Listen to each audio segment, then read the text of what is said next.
Chair. Chris Farfoy.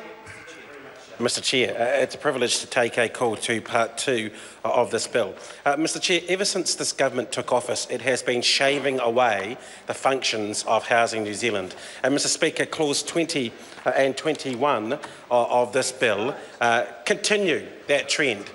And because, Mr Speaker, clauses 20 and 21 remove some of the objectives and the functions of the corporation that we colloquially know as Housing New Zealand. Mr Speaker, this continues, as I said, the trend that this government has had for some time with Housing New Zealand. And if we go back to the very start of the first shavings of the function that are featured in clause 20 and 21, I think that may have been the 0800 number that Housing New Zealand used to operate, Mr Chair, but then when there were waiting times of 2 to 3 hours or 4 hours for some of the customers waiting for an answer to some of their basic questions, there was a certain level of frustration, Mr Speaker. So that was the first change and the first shaving away of function, because there were fewer, Mr Chair, frontline staff. Speaking as a local MP in the electorate of Mana, the next shaving of function, Mr Chair, was the removal of a front office, a front desk in the city.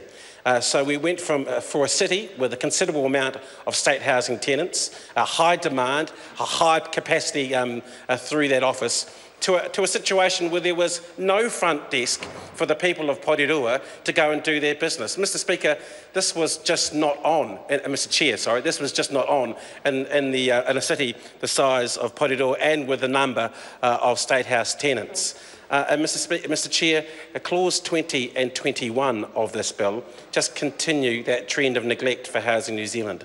The fact that this government is taking away those objectives and those functions from Housing New Zealand, in a way says that this government doesn't want the story to be told of what is going to be the outcome of this piece of legislation. Mr Chair, I said at the beginning of my speech, it is a privilege to speak to part 2, and sometimes people say that just to fill in a bit of time. But, Mr Chair, it is a privilege because no one else in New Zealand, apart from members of this parliament, get to scrutinise this piece of legislation. It is being rushed through urgency, and some pretty basic questions about the functions and objectives should be being asked of this government by people from outside of this House. I'm thinking about the people who live on Warspite Ave, on Commerce Crescent, on Warspite Crescent, on Arahura Crescent, on Driver Crescent in my electorate, who want to know, Mr Speaker, what is changing in this piece of legislation and what will change in their lives. Mr Chair, these functions of Housing New Zealand are changing in clause 20 and 21, so who will be their landlord? It's a pretty basic question for someone sitting out in the community. Who will their landlord be now?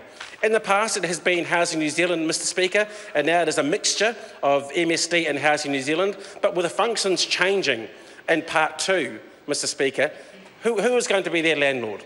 What kind of rent are they now going to pay, Mr Chair? What kind of tenancy are they going to have now, Mr Chair? What happens to their children?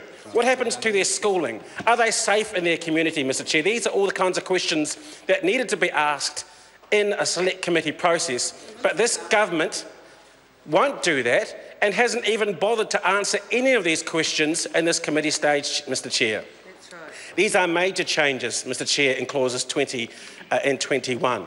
And as I say, they continue the trend of this government having to want to wash its hands of any responsibility of social housing in New Zealand.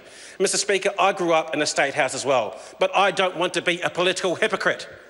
I do not want to be a political hypocrite. I want to come to this House and make sure we care for and build on some of the things that I had with the very building bricks of the success that I've had to have today, to make sure the generations that follow can have what we've had. But no, Mr Speaker, Mr Chair, this government wants to take that away. And Mr Chair, clauses 20 and 21 are just another chapter in this long history of this government of basically wanting to get rid of Housing New Zealand and to have nothing at all to do with making sure there are affordable homes for the most vulnerable Kiwis in this country. Because if the market won't supply it, Mr Chair, who should? And the answer from that side of the House is not us. But on this side of the House, Mr Chair, we know there is a responsibility, and that's why we will build on social housing when we are in government next? Mr Chair. I'm going to call Clayton Mitchell. Thank you, Mr Chair. I